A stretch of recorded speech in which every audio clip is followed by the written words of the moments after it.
Alright, it's Niyaki Osteozone. So today we are going to have a Niyaki chemistry series, and we are going to discuss electrochemistry. So we are having a massive topical revisions in all the science subject, chemistry, physics, biology, mechanics, statistics, both for the A level and the O levels, the ZIMSEC and the Cambridge exam board. We have a lot of tutors who specialize in different specialties. So what you need to do is just to subscribe to our YouTube channel so that you'll be notified whenever we post, right? So we have a series of these topical revisions, dissecting each and every topical issue step by step, so that you can have a clear picture, a clear understanding of all the syllabi objectives, right? So today we are mainly focusing on electrochemistry. So electrochemistry is one of the fundamental concepts in the chemistry world, right? So you need to have the clear understanding, you need to have the clear picture of what is meant by all these concepts within this topic, right? So we want to start with what we call electrolysis. So today we are discussing what are called the electrochemical cells. The electrochemical cell, also known as the electrolytic cells. So these cells are differentiated by their energy changes, right? So for the electrochemical cell, we are going to have this energy change. We are going to have electrical energy being converted into chemical energy, right? So this is the energy change we are going to have, right? So this type of cell is going to consume power. We are going to have an external source of power, right? Like a battery, we are going to have an external source of power. So you need to also to highlight that it is going to consume power, right? So we are going to have an external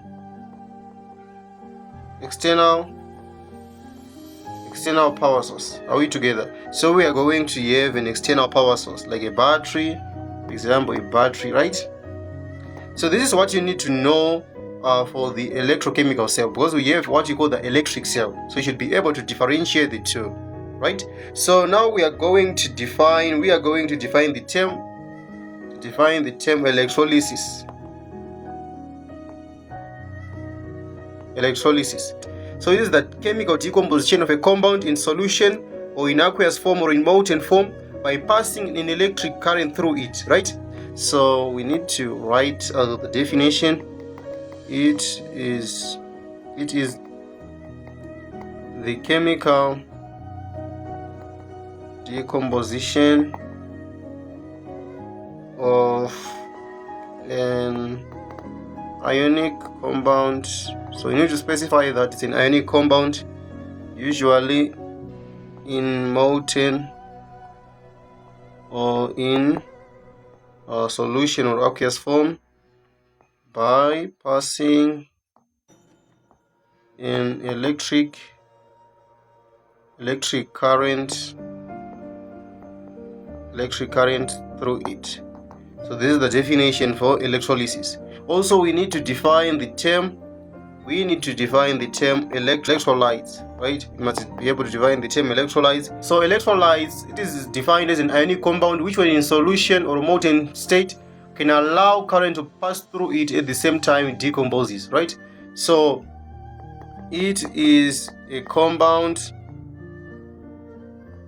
which, when in solution or molten state, can allow current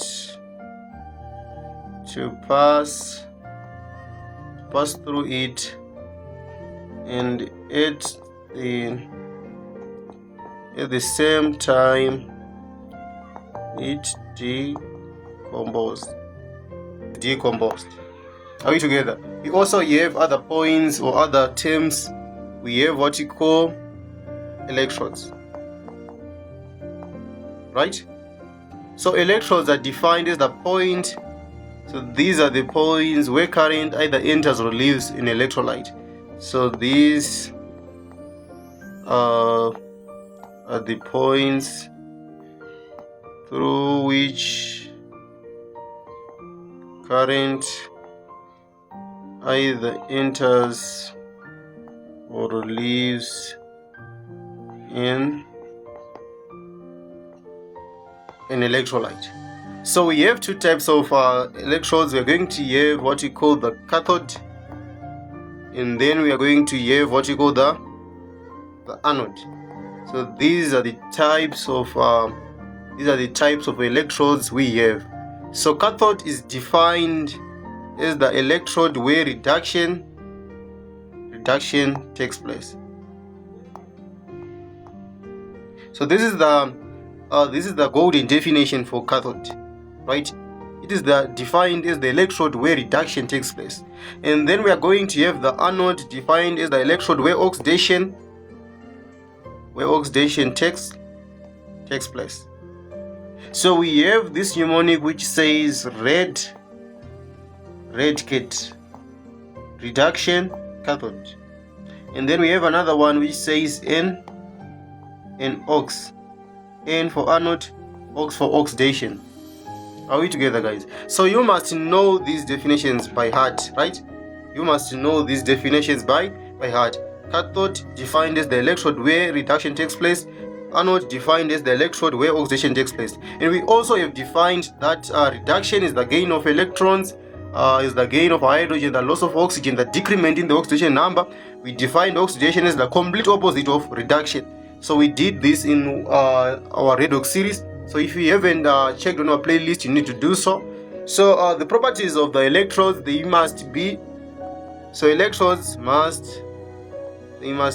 chemically innate. They mustn't react with either the products or the reactants within that given solution, right? And also they must be good conductors of electricity.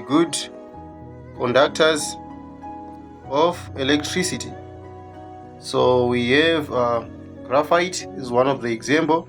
So we said graphite is an allotrope of carbon which conducts electricity along the layers. So graphite, you need to take note of that one. Graphite conducts electricity along, or we can say parallel with the layers, not perpendicular.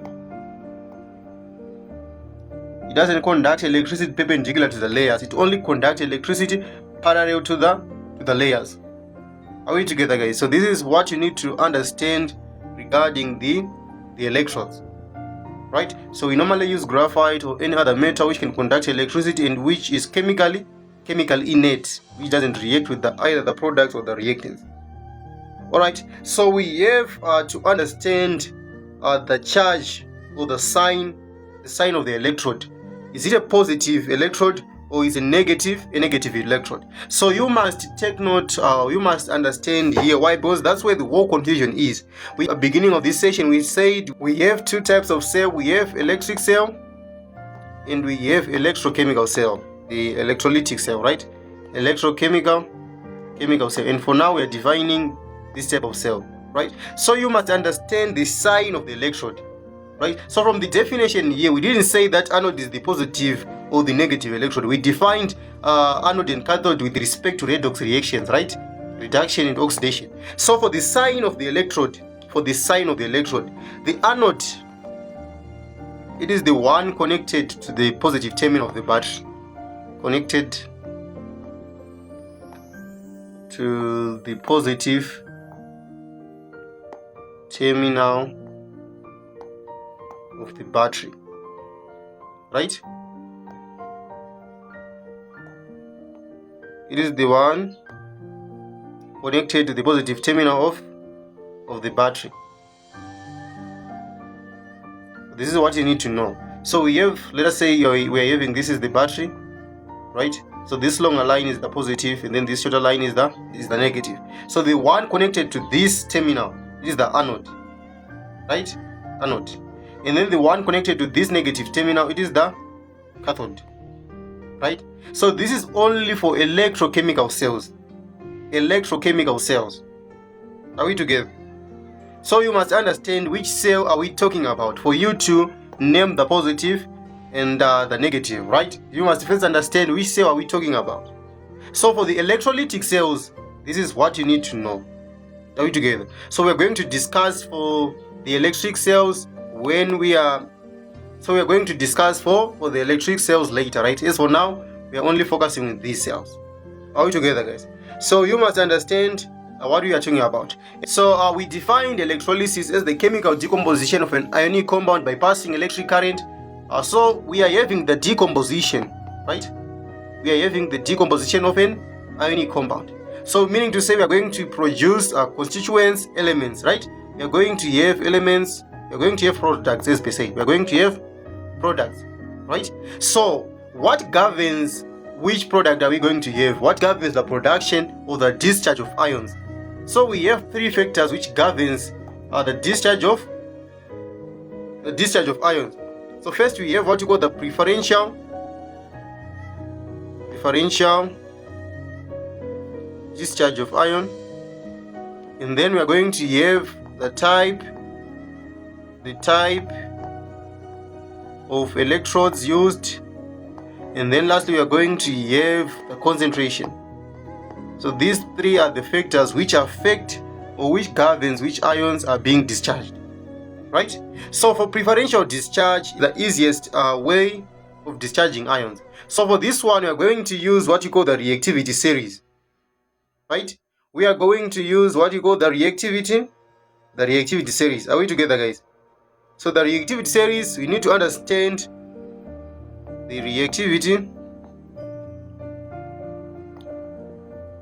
series, right? So you need to understand the order of the reactivity series. So we are starting with potassium ion, going on to the sodium ion, going on to the calcium ion, and then going on to the magnesium ion, the aluminium ion, the zinc ion, and then we are having ion 2 or ion 3, right? We're going to have ion 2 or ion 3. So for O level, we don't normally want to explain this in terms of the inert values. I know students want little things which are easier for them to memorize. So you can just memorize this series, and then we are going to explain the inert values in terms of the electrochemistry when we are doing A-level chemistry. As for now, just memorize the short reactivity series, right? And then we are going to have tin, and then the lead 2+, and then we're going to have the proton, the hydrogen ion, is the reference point, right? So the reference point for the electrochemistry, it is the hydrogen ion. And then for the relative atomic masses, and then for the quantification of the atomic structures, the relative isotopic masses, relative atomic masses, relative formula mass, you're going to have carbon 12 atom, right? The isotope of the carbon 12. So you need to take note on that. And then we're going to have cobalt 2+, and then we're going to have the silver, and then lastly we're going to have gold. So this is what you need to understand.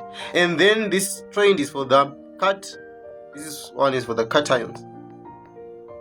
And then we have another one for the anions. So for the anions, we are starting with the fluoride ion, going on to the sulfate ion, right? Going on to the nitrate ion, and then we go on to the chloride, the bromide, iodide, and then lastly we have the hydroxide ion. So stability of these ions decreases as we go down the trend. So stability decreases, right? Meaning to say potassium ion is more stable than this copper ion. The hydroxide ion is less stable than this fluoride ion. So these are the most stable one,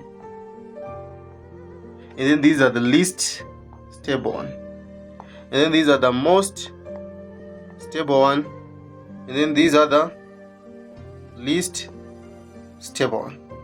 Are we together? So this is what you need to know, this is what you need to understand from the reactivity series, right? So when it comes to preferential discharge of ion, we are saying the ions which are less reactive, which are less stable, they are going to be discharged first. So if you are having a solution with the lead ion and the magnesium ion, this magnesium is more stable than this one, right? This is less stable, and then this one is more stable. So we are going to discharge this one which is less stable, and then we are going to be left with this magnesium ion in the solution. Are we together, guys? And then for the nitrate ion and then the iodide ion, if you are having a solution with the nitrate ion and the iodide ion, we are going to discharge this ion which is less stable, and then we are going to be left with this nitrate ion which is more stable in the solution. So this is the preferential discharge of ion. So first you need to understand the list of the ions you have. So you list the cations, and then you list the anions, and then you compare their stability with respect to this reactivity series, and then you can easily deduce which one is being discharged. As simple as that. As simple as that. Are we together, guys? So this is what you need to understand, right? And then we go on to explain the effect of the type of electrode used. So the nature of the type of the electrode to be used can also affect the products to be obtained or the ions to be discharged. So we are going to explain this when we are dealing with copper 2 sulfate. So it's copper 2 sulfate in using a graphite electrode, and also using the copper electrode. So if you are using different electrodes, we are going to obtain different observations. We are going to have different ions being discharged. So that's where we are having the effect of the type of electrode used. So whenever in the examination you are being required, you are given the electrolysis of copper 2 sulfate, they're examining you on this effect. Are we together, guys? And then we also go to the effect of concentration.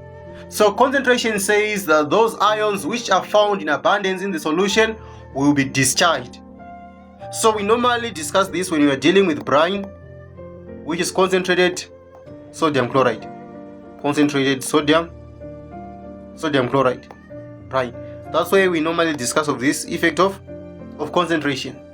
Are we together, guys? So for now we are going to dive into the types of electrolysis, into examples of the electrolytic processes. So first we are having the electrolysis of water, right? So pure water is a molecular compound. So we defined electrolysis as the process of ionic compounds. So meaning to say water under its elementary state, under its natural occurring state, it cannot be electrolyzed, right? Water is a non-electrolyte. It doesn't conduct. It is a non-electrolyte. It doesn't conduct electricity. Doesn't conduct electricity. Are we together? It doesn't conduct electricity. So we are going to add acid. So acid is defined as the concentration of the protons. So we're going to acidify the water to increase its conductivity. Or at times you can add some salts to increase its conductivity. We can use sodium sulfate. So you must be sure of the salt you are using, right? So if you are using sodium sulfate from the reactivity series, we are using the ions which are stable, meaning to say we are only going to discharge this hydroxide ion in the proton, right? The hydrogen ion. Hydrogen ion is also called the proton, right? So you need to understand which salt are we going to use. So if you use copper 2 chloride, the copper is less stable than the hydrogen ion. So you're going to discharge this copper 2 ion instead of this hydrogen ion. Are we together? So that's where the word you need. That's where you need to understand what you are doing, right? And then we now move on to the effect of. So we say that we are going to add the acid to increase the conductivity of water, right? So we are going to ionize water. We are going to ionize the water, right? So what do we mean by the term ionization of water?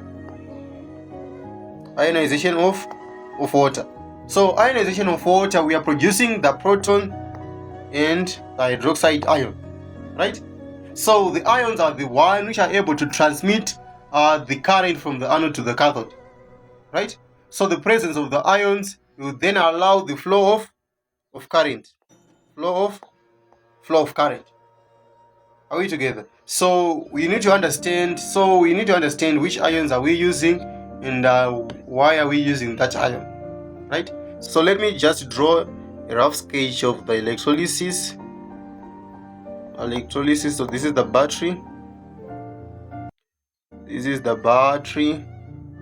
And then we are going to have So this is the variable resistor.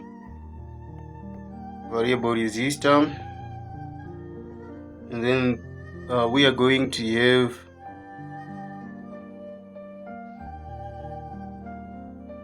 we're going to have these electrodes, right? And then we're going to have a test tube here, then a test tube there, and then the container of the electrolysis there. So this is the rough sketch. This is the rough sketch of the electrolytic process. So these are the supporters with the test tube stain, right?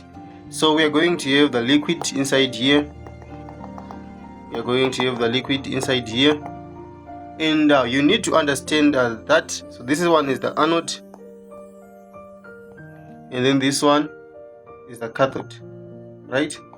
So for the cathode equation, we are going to have the protons being reduced to give the hydrogen gas, right? The hydrogen gas. And then here the aqueous phase, and then two here. And then for the anode reaction, we are going to have the hydroxide ion being oxidized to oxygen and water. So to balance, we are going to need a 2 here and then a 4 there, and we balance by having 4 electrons here. So this one is the anode. Reaction, and then this one is the cathode reaction. Are we together? So the one where we are having reduction, the gaining of electrons, is the cathode, red cat. And then the one where we are having oxidation, the loss of electrons, is the anode and ox. So you should know the definition of the cathode and also the definition of the anode, right? So here we are going to produce oxygen at the anode, oxygen here, and then at the cathode we are going to have hydrogen. So you must take note of the ratio of the gases being produced. You are going to produce the gases in the ratio of 2:1, right? So the molecule of water has got this formula.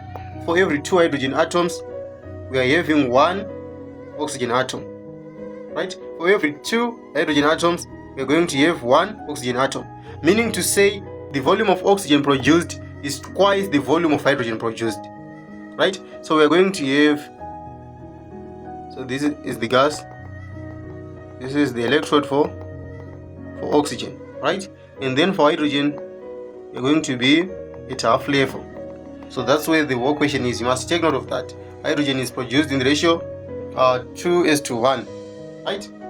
And also take note that the anode it is connected to this positive terminal, and then the cathode it is connected to this negative terminal, right? You must take note of that for electrochemical cells, electrolytic cells. So this is the electrolysis of water. So the crucial points you need to take note of is the conduction, the increment in the conductivity of water by acidification using either sulfuric acid, hydrochloric acid, or adding sodium sulfate, right? And also the ratio of the gases, right? And also naming the anode and the cathode. And also for the electrodes, they are going to be made up of platinum electrodes, right? Platinum electrodes. Are we together? Alright, so we are now moving on to concentrated hydrochloric acid. So first you need to identify the ions, the cations present, and the anions present, and then you list, and then you compare with the reactivity series for the preferential discharge of ions. So we said concentrated hydrochloric acid, meaning to say we are only having the proton and the chloride ion, the hydrogen ion and then the chloride ion, right? So this one will be oxidized to chlorine gas, and then this one will be reduced to hydrogen gas. So reduction red cat occurs at the cathode, and then oxidation occurs at which? At the anode. Are we together? So this is what you need to know. In the half equation, we are going to have hydrogen ion reduced to hydrogen gas, and then you have 2 here, and then you have 2 here. So this is the cathode reaction,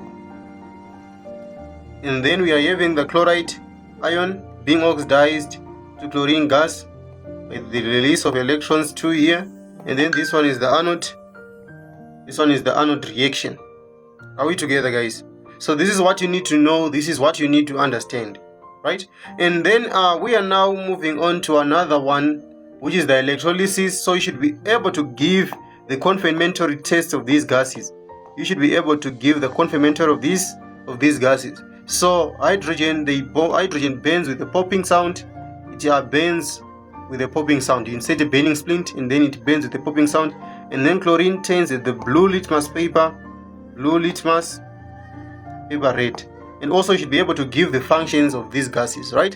So we are now moving on to the electrolysis of molten compounds, to electrolysis of molten compounds. So this one was a typical example, but we want to have lead to bromide. So it's molten lead to bromide, meaning to say we are not having water in this compound. So for the cations and then for the anions, and then we have this table, and then we have the lead 2 plus, and then we have the bromide ion, and then this one will go under reduction to give the lead metal, and then this one will undergo oxidation to give the bromine gas, right? So you should be able to also to give the observation. So this one will give a grayish silvery metal, the color of the lead metal, and then this one will give a reddish brown gas, the color of bromine gas. So for the equation, we are going to have lead 2 being reduced by 2 electrons to give lead metal. So this one is in aqueous phase, and then this one is in solid phase. So this one is the cathode reaction. And then for the anode reaction, we are going to have bromide ion being oxidized to bromine gas, giving away 2 electrons. As simple as that. This one is the aqueous, and then this one is the gas. As simple as that.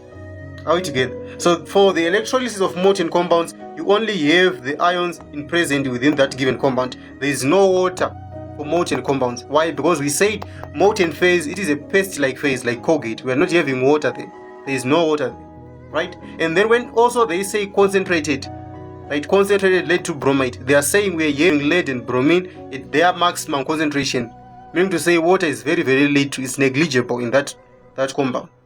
Are we together? So we now move on to the electrolysis of brine. Electrolysis of brine. So brine is concentrated sodium chloride, right? This is the formula for brine. So we have so for the concentrated sodium chloride, the ions we are having the cations, and then the anions, right? So for the cations, we are going to have the sodium ion, and then we are going to have the proton, and then here we are going to have the chloride ion, and then here we are going to have the hydroxide ion. So we say the effect of concentration, that's where we are having the effect of concentration from the 3 effects we stated before, right? So that's why we are having the effect of concentration. So from here we are using the reactivity series. We are supposed to discharge the proton and to discharge the hydroxide ion. So the proton will be reduced to hydrogen gas, and then the hydroxide ion will be oxidized to oxygen gas, right? Like the electrolysis of water. But here we have chloride ion in high concentration. So we are going to oxidize the chloride ion to chlorine. That's where the difference is. So you need to take note on that. So for the anode reaction, we are going to have the chloride ion oxidized to chlorine gas plus electron, and then we balance the charges. And then here we only discharge the proton. Why? So for now, just know that we are going to discharge the proton, not the sodium ion. Why? Because the sodium ion is very, very stable with respect to the E-node values, right? So we are going to discuss more of it when we are doing A-level chemistry. So we are going to have the cathode. So the cathode reaction, we are going to have the proton being reduced to give the hydrogen gas, 2 and then 2 here. Are we together? And then this one is in aqueous phase, and then this one is in gaseous phase. This one gaseous phase, and then this one gaseous phase. And also say that the chlorine gas can be tested using the litmus paper. It turns the blue litmus paper red, and also it bleaches the dim red litmus paper, right? And then hydrogen burns with the popping sound, and then oxygen realizes a glowing splint. Carbon dioxide we turn using lime water, it turns lime water milky. So we are now done with the electrolysis of brine. So we have titanium is our electrode. We use titanium. So you must also take note on that. Why do we use titanium? because it resists corrosion by the chloride ion, resists corrosion from the chlorine gas. So we are going to have the products. So we are going to have the chlorine gas at the anode, and then we are going to have hydrogen gas at the cathode, and then we are going to have sodium hydroxide, which will remain in the solution, right? So you must be able to give the functions of each of these products. And also take note that chlorine must be removed as fast as possible so that it will not mix with this sodium hydroxide. So we have what we call disproportionation reaction, whereby we are going to have oxidation of the chloride ion to form the chlorate. So we don't normally discuss that for O-level chemistry. What you only need to appreciate are the products and the functions of sodium hydroxide, right? So the uses of the functions of sodium hydroxide, manufacture of what we call rayon, can be also used in paper industry, right? It can be also used in the manufacturing of detergents and soaps in what we call saponification, right? In the manufacturing of soaps, and it can be also be used absorption of acidic gases, for example, sulfur dioxide and carbon dioxide. So sulfur dioxide will be oxidized to sulfurous acid, which will then give sulfuric acid, and then this carbon dioxide will give carbonic acid, right? And then the functions of chlorine. So let us highlight the functions of chlorine here. So for chlorine gas, we are going to use it in the water purification. We are also going to use it as a bleaching agent, right? And we are going to use it in the PVC production, polyvinyl chloride, the manufacturing of plastic. So we are going to discuss this when we are doing addition polymerization. So we are going to use PVC in the manufacturing of polyvinyl chloride, right? So polyvinyl chloride in addition polymerization, right? And we can also use this one in the manufacturing of pesticides and also solvents, right? And we are going to have hydrogen, right? So hydrogen can be used in hydrogenation, the manufacturing of margarine, right? We can use hydrogen in hydro. So we are going to discuss these reactions when we are doing organic chemistry, right? And then we can use hydrogen as a fuel in a fuel cell, and we can use it in the production of ammonia in the Haber process, the industrial processes, right? And then we can also use it in the manufacturing of hydrochloric acid, industrial production of hydrochloric acid. So these are the functions of hydrogen gas, and also these are the functions of the chlorine gas. Are we together? So you must understand the effect of concentration when using brine. We are supposed to oxidize the hydroxide ion, but we have oxidized the chloride ion. Why? Because it is high in concentration. That's where the effect of concentration is notable, right? And then we go on to explain the effect of the type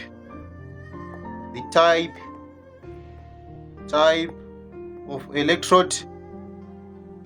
electrode used. Are we together? So the effect of the type of electrode used is going to be seen when using copper 2 sulfate as the electrolyte, and then when using copper is the electrode, and at times using carbon or graphite is the electrode, right? That's where we are going to have the effect of the type of the electrode used. Are we together? So we go on to explain starting with the effect when using copper, right? Copper electrode. Are we together? So when using copper electrode, first we need to give the ions present. So we have the cations and we also have the anions, right? So for the cations in copper 2 sulfate, so it's copper 2 sulfate, aqueous copper 2 sulfate, we are having the copper 2 plus ion and then the proton, and then we have the sulfate ion, and we also have the hydroxide ion, right? So from the preferential discharge of ions,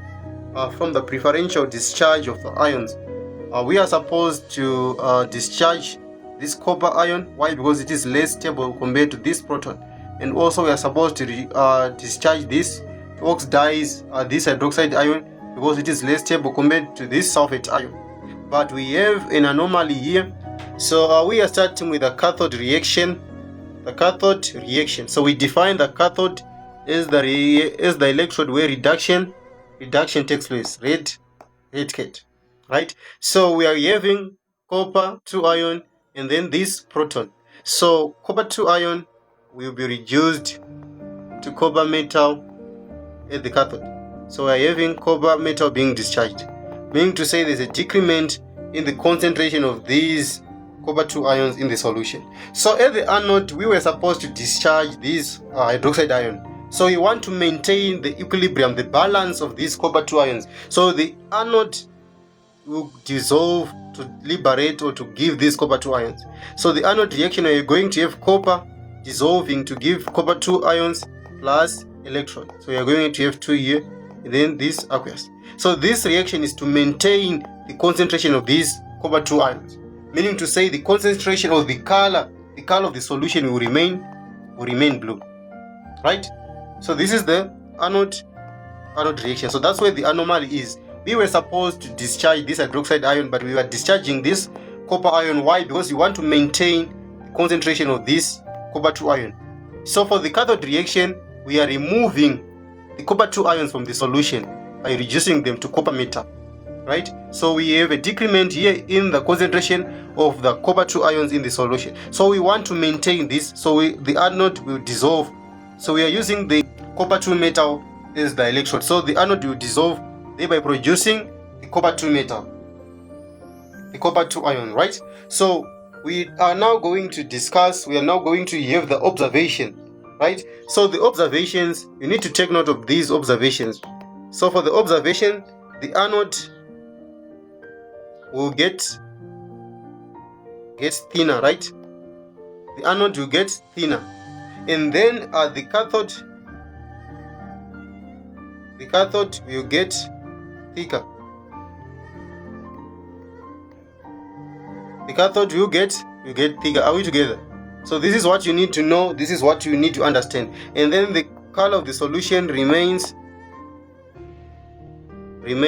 blue, right? The color of the solution, it remains blue.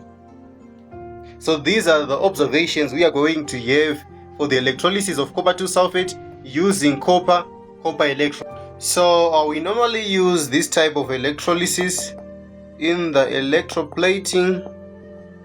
So we are going to discuss electroplating as soon as we finish this objective, and in the purification of copper, what you call electrorefining of copper, purification of copper, and also in the demonstration of educational processes, right? So these are the main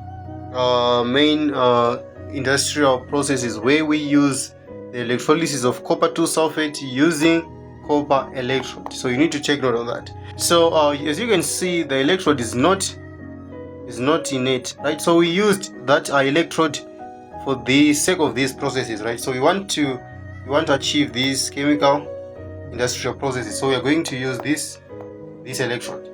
Are we together? So we are now moving on to the electrolysis of copper 2 sulfate using graphite electrode, graphite or carbon electrode. So first we are having cations, and then here we are having anions, right? So for cations we are having copper 2 ions, and then we are having the protons.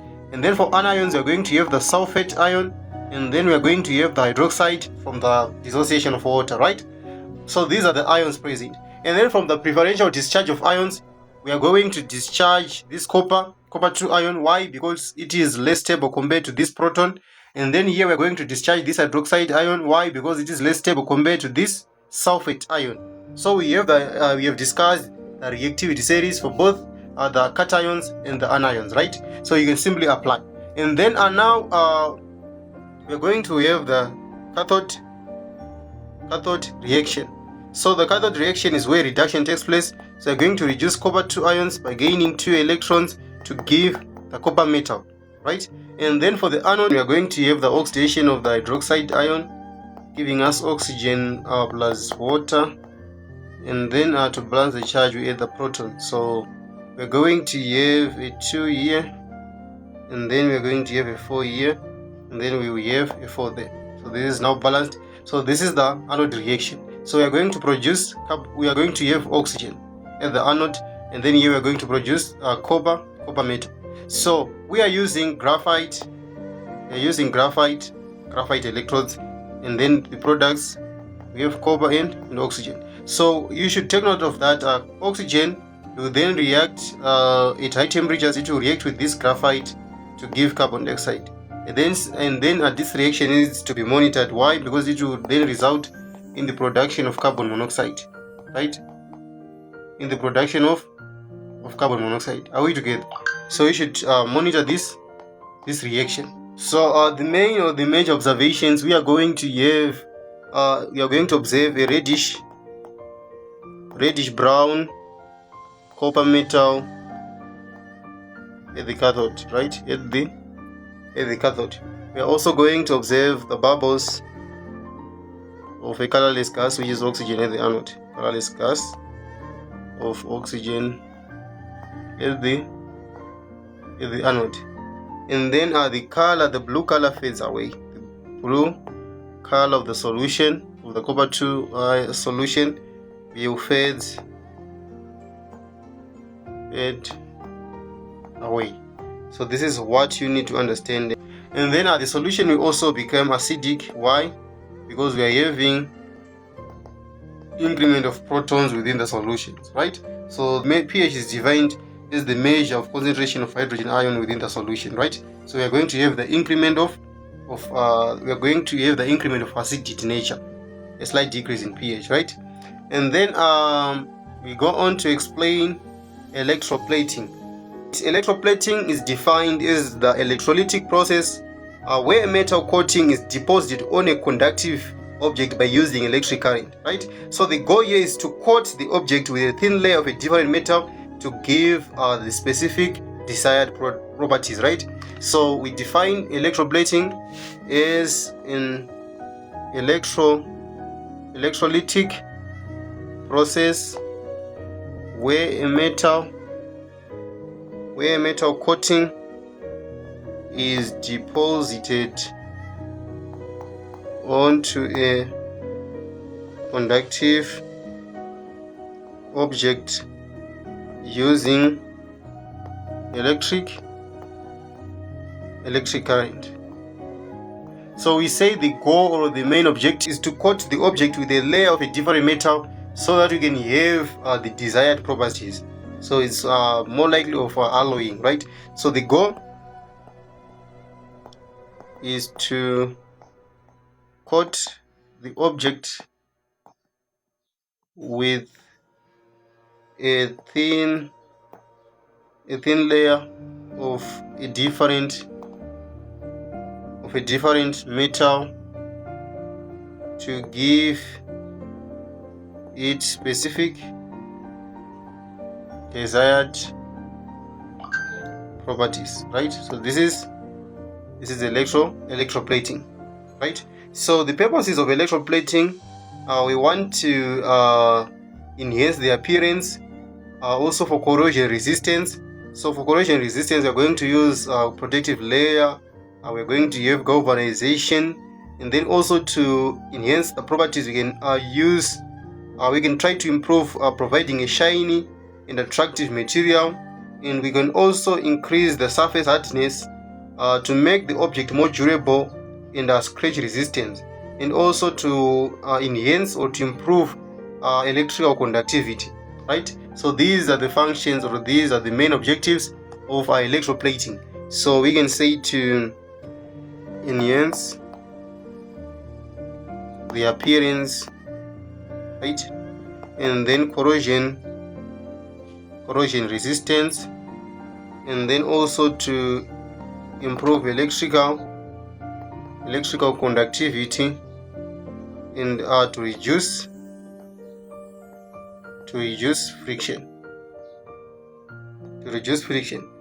Are we together? So how does the process of electroplating works? So the object to be electroplated must be at the cathode, right? The object, so this is the main and the crucial point. The object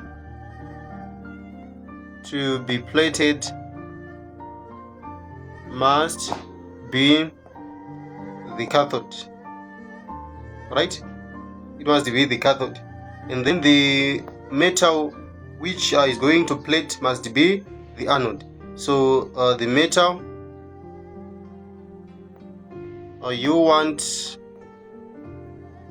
to plate with must be the anode. As simple as that.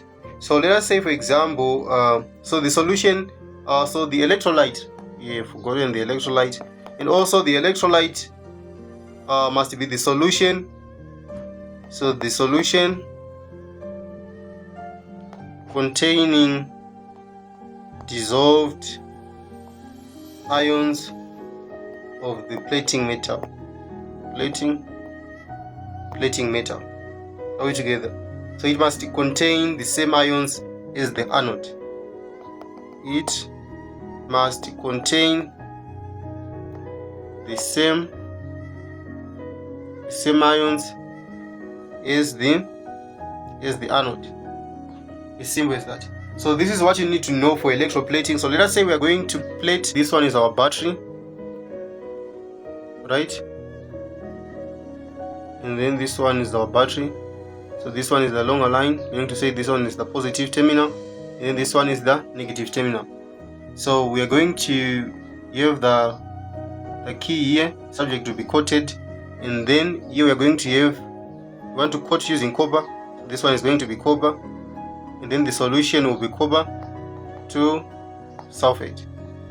So it's copper 2 sulfate, the solution, right? So this is what you need to know. This is the diagram for the steel material.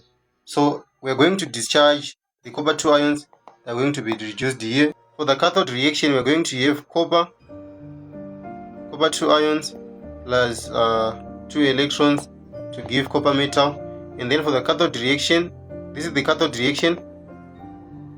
And then for the anode reaction, we are going to have copper metal, this electrode dissolving to give copper 2 ions plus electrons. As simple as that.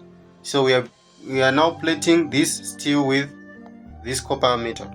So this is what we call electroplating. So in the next series, in the next session, we are going to discuss the electric cells, the dry cell, the lead acid accumulator, and